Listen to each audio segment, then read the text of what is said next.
And we are live. Hello, tribers. I hope you're able to see me well. Please give us a thumbs up if you can see us well. Are you able to hear me well? Let me know. If you're joining us, please let us know in the comments which city you're joining us from. And also, please tell us which is your preferred beverage of choice, tea or coffee, because that's something we are going to delve deep into in today's session. The topic of today's session is effects of caffeine on your health. And to discuss this topic, we have with us Dietitian Nisha. Very good Dietitian afternoon, Nisha, everyone. good afternoon. Welcome to the session. Thank you so much. So let me quickly introduce Dietitian Nisha. She has an exemplary experience in antenatal, postnatal, and perinatal nutrition counseling, therapeutic management of fertility issues, hypothyroid, PCOS, GDM, diabetes, cardiovascular, liver disease, and weight management, and childcare nutrition. She is a certified diabetic educator as well as certified in maternal and childcare nutrition, holistic nutrition coach, weight loss counselor, and a certified lactation consultant. Can we have your opening thoughts on the session? It's a pleasure to be here today, and the topic which we are going to talk about today is one of the most curious topic among all the pregnant mamas, lactating mamas, and normal females also.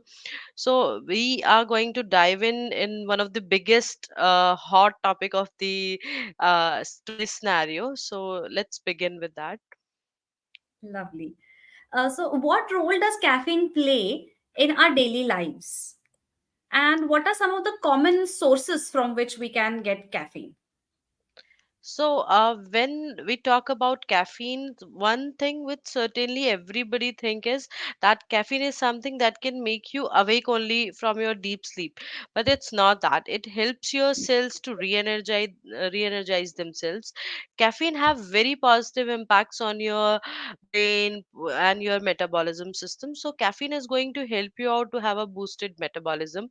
It would surely going to help your brain to be activated, and obviously that activeness is going to give you more of the alertness, and that is going to impact you to good better outcomes of your work. And one of the most curious thing which everybody wants to understand, so people say that caffeine usually disturbs their gut, but if it is taken in the right ways, it is going to help you out to have a soothing gut also. And if we talk about the common sources for it, tea, coffee, which is quite the most common ones. You can get caffeine from your chocolates also. You can get caffeine from fortified supplements as well. All right. Could you please share if there is any limit for daily intake of caffeine and how can an individual determine what is a suitable amount for them? So one thing I always say is that it's not a set amount for everybody. Your body is quite different from another person's body. So one thing you need to understand, if you are very somebody who is active, who is doing a lot of exercise, somebody who has a lot of sedentary lifestyle, who does not have time to move around also, so it varies from person to person. So somebody who is very active, who keeps on exercising and everything, can have somewhere 400 ml to 500 ml of it. Or somebody who is like very sedentary, don't move around much, they should be limiting it up to 200 ml to 300 ml. All right. And are there any potential pitfalls of having caffeine? Probably the accompanying ingredients that we have along with the coffee or other beverages that contain caffeine. Are there any potential side effects? So, hogging up one meal which is quite higher in the amount of caffeine is going to impact you.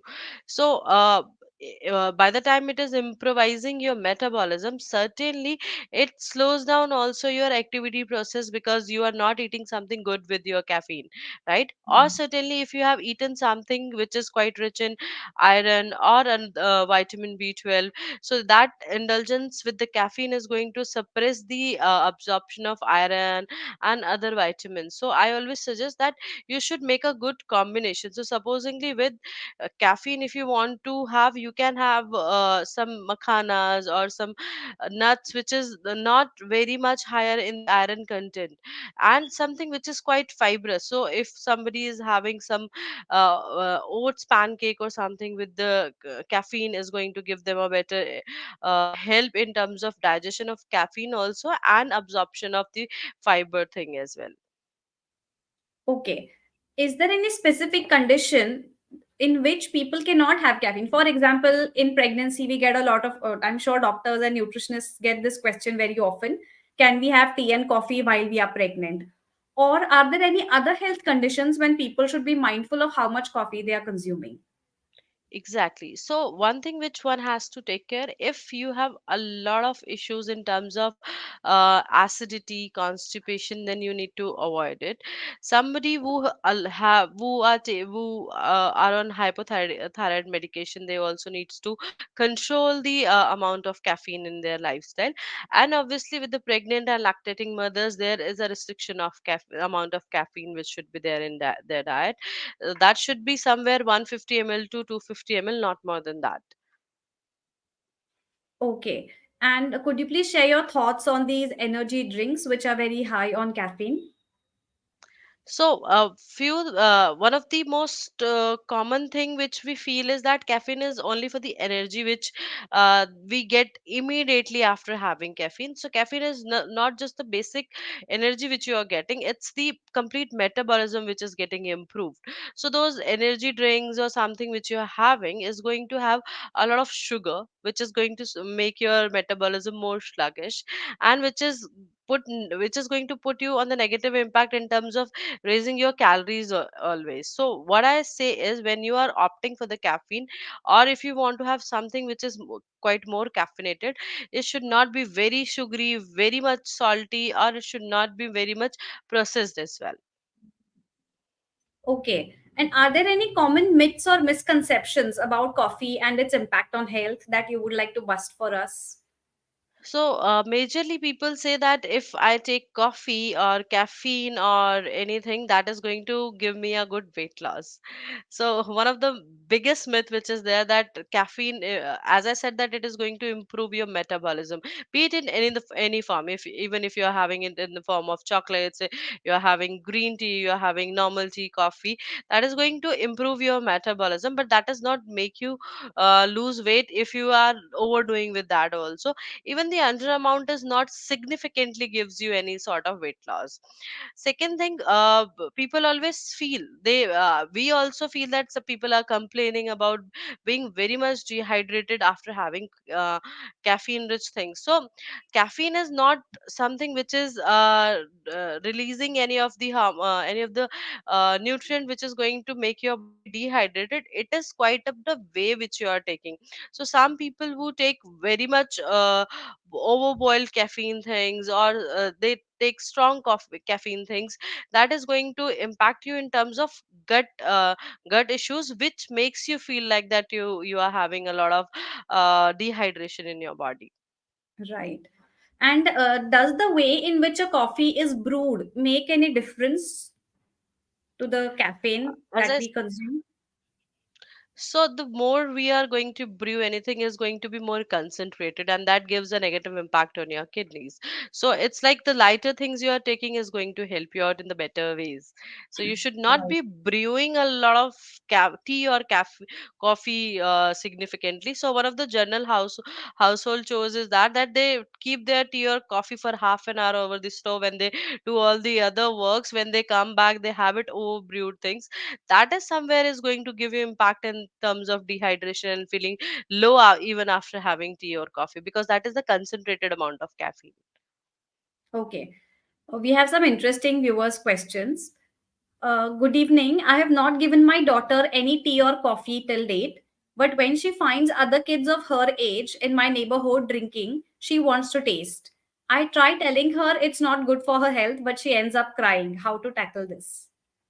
See, one of the better ways is to giving them different sort of substitutes. So you can change the color of their milk which you want, which you are offering them, right?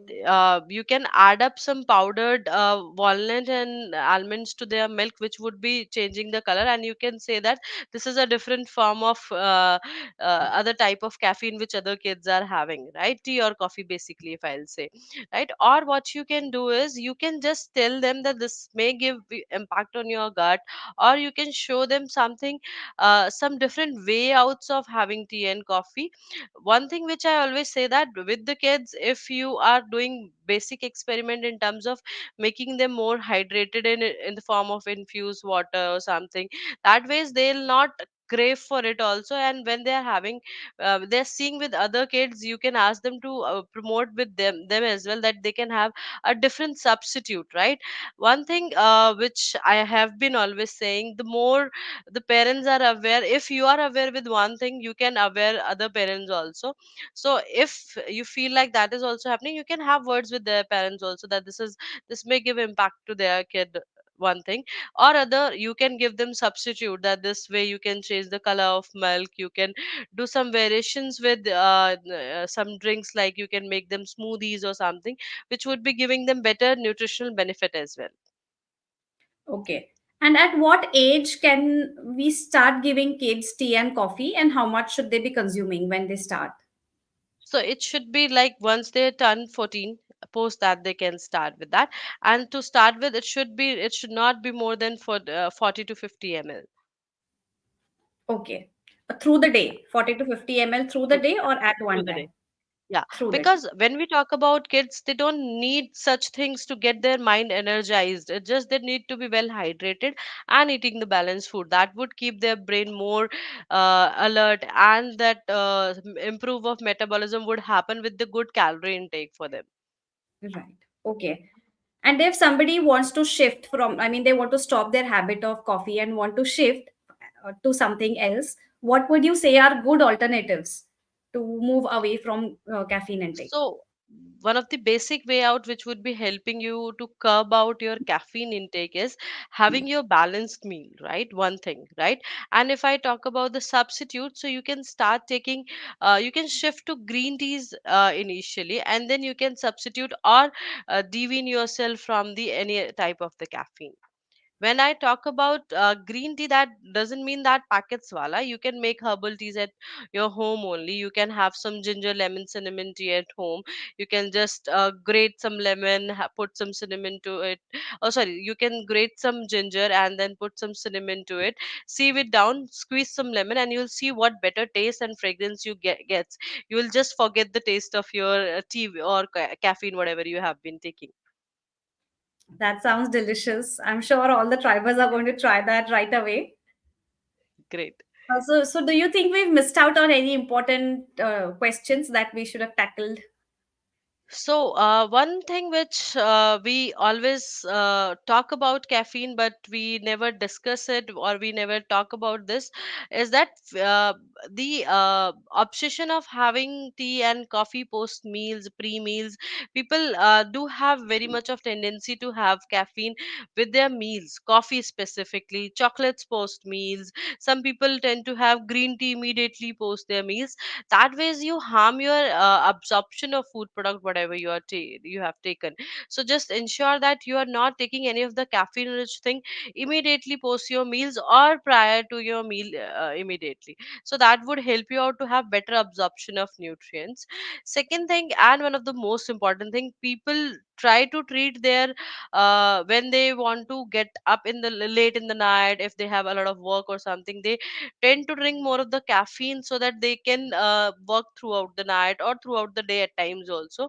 So that ways is one of the wrong way when you do it to your body.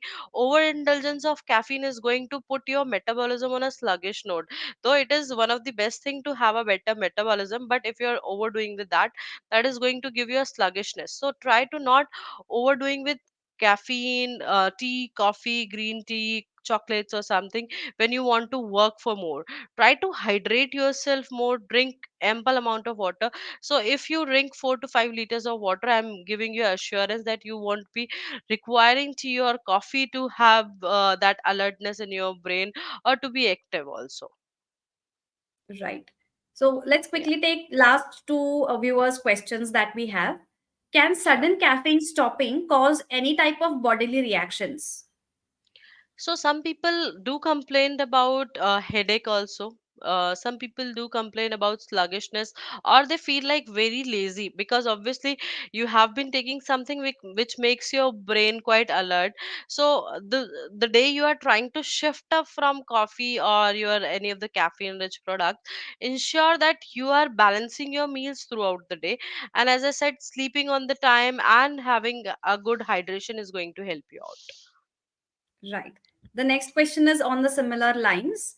If I do not drink coffee first thing in the morning, I experience severe headache.